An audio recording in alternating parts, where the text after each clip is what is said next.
my life as a walang kwentang tao.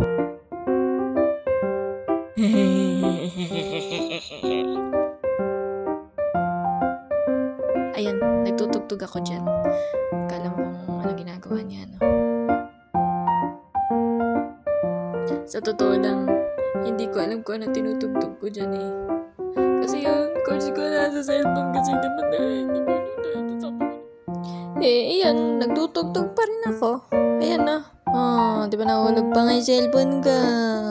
Tug-tug-tug-tug-tug.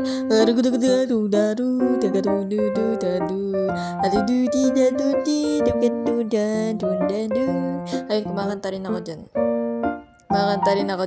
Ganda ng boses ko. Tapos kasama ko yung batang yan ah. Ang ganda ng batang yan ah. Ganda. Mana sa atin yang maganda. Napakagiyat. Makulit nga lang. At lagi ako inaasar. Pero mabait yan, mabait. Minsan. Hindi, mabait talaga yan. Mabait yan.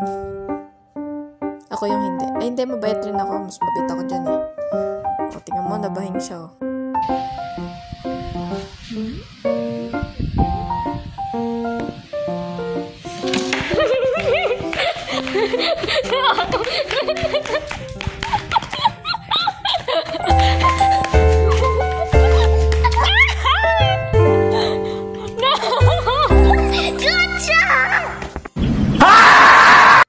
Tan ko na.